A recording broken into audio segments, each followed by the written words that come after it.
الدكتور رئيس الوزراء الحقيقة الراجل بيتحدث في جميع الأمور، ما بيسيبش حاجة في البلد غير ما بيتكلم عنها، لدرجة ان هو خايف على اطفال مصر فنصح الامهات ان هم ينظفوا صدرهم قبل ما ييجوا يرضعوا اولادهم علشان العيال ما يجيلهاش اسهال.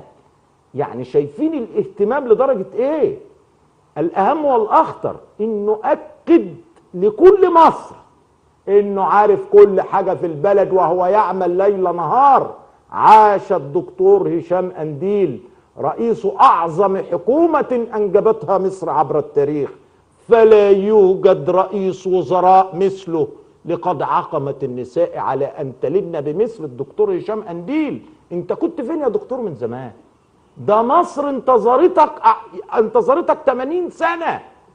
ده ما فيش رئيس وزراء يا راجل، ما فيش رئيس وزراء قدر يعرف ان من ضمن اسباب الاسهال لدى الاطفال ان الامهات ما بينظفوش صدرهم.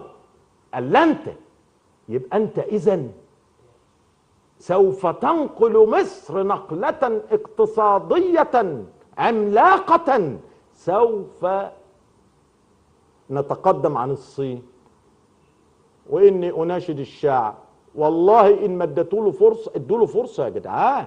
يا جدعان الراجل عنده برنامج خطير لدرجه ان هو عرف ان في ستات بيتم اغتصابها في بني سويف، كل حاجه عنده.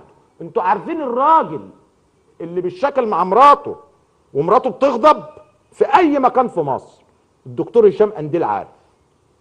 يلا، وبيبعت رجاله من السلفيين ورجاله من الاخوان بيصلحوا المواضيع وبيصلحوا الراجل على مراته. عايزين ايه اكتر من كده؟ ده انتم عكستم الواقع الحقيقه. انتم شويه المعارضه ال5 مليون دول، انا عايز اعرف ال5 مليون دول عايزين ايه؟ انتوا عايزين ايه؟ الراجل ما بيخليش على جهده جهد.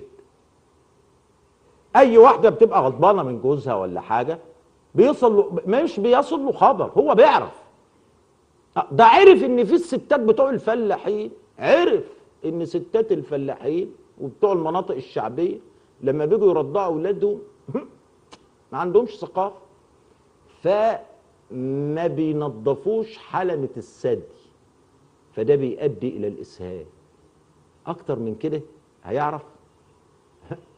انا قعدت ابحث لقيته عارف ان الست بتغضب من جوزها او الراجل بيغضب مراته بيوصل له خبر، بيبعت لجنه من السلفيين ولجنه من الاخوان ما بيقوموش من الدار الا لما يصالحوا الراجل على مراته، علشان وجود الراجل مع مراته بيعكس قوه التماسك الاسري.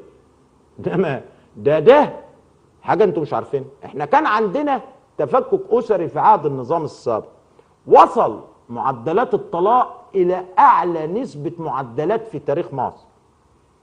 الدكتور هشام قنديل كراجل رئيس حكومه النهضه الحقيقه وضع خطه متميزه.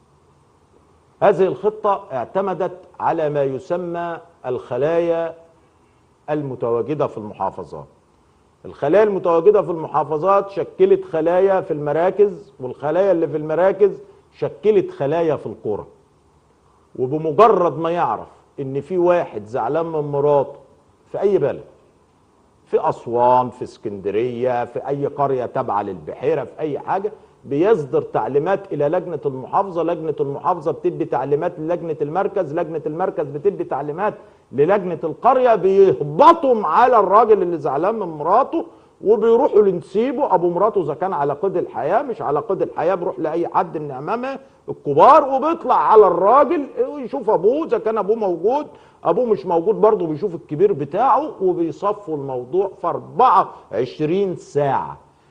تم اجراء عدد من المصالحات بين السيده وزوجها خلال الايام الماضيه وصلت الى 6 مليون حاله تصالح. انجاز، بعد ما كانوا 6 مليون حاله طلاق حولوا الى 6 مليون حاله تصالح. انت شعب فرعوني نمرود،